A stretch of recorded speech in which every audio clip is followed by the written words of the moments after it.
था क्यों नहीं, हो याद उनका इस दिल से जाता क्यों नहीं, जाता क्यों नहीं।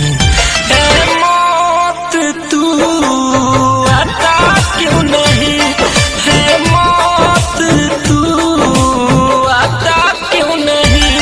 ये दर्द मेरे दिल से जाता क्यों नहीं, है दर्द मेरे दिल से जाता क्यों नहीं, जाता क्यों नहीं।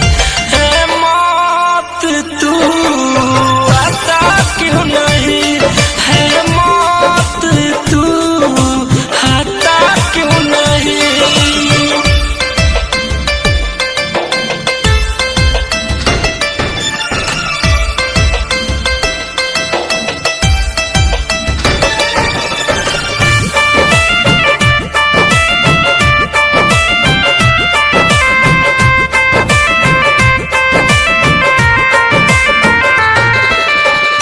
गजब का रोग वो मुझको लगाए, पहले हंसाए फिर रुलाए।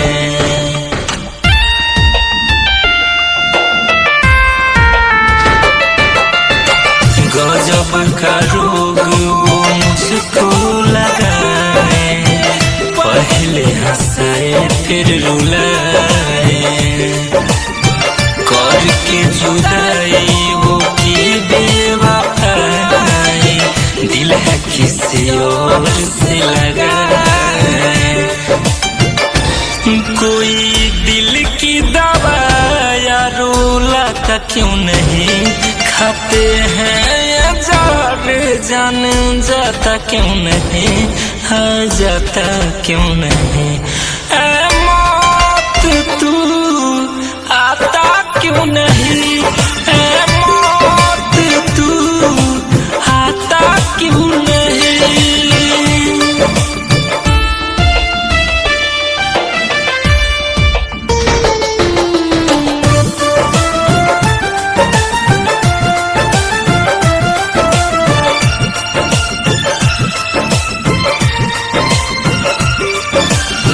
जिंदगी मेरा वो कर दी खराब है, भूलने के लिए पीते शराब है।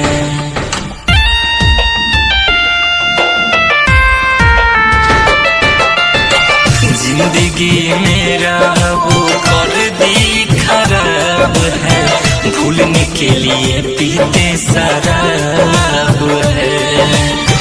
तब भी चेहरा उनका जाता न दिल से, कैसा दिए हैं वो सजा।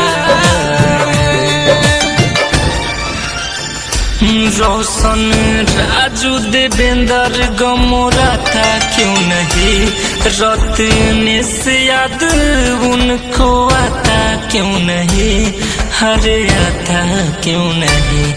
ऐ मौत तू आता क्यों नहीं, है मौत तू आता क्यों नहीं। Murari recording studio Motihari.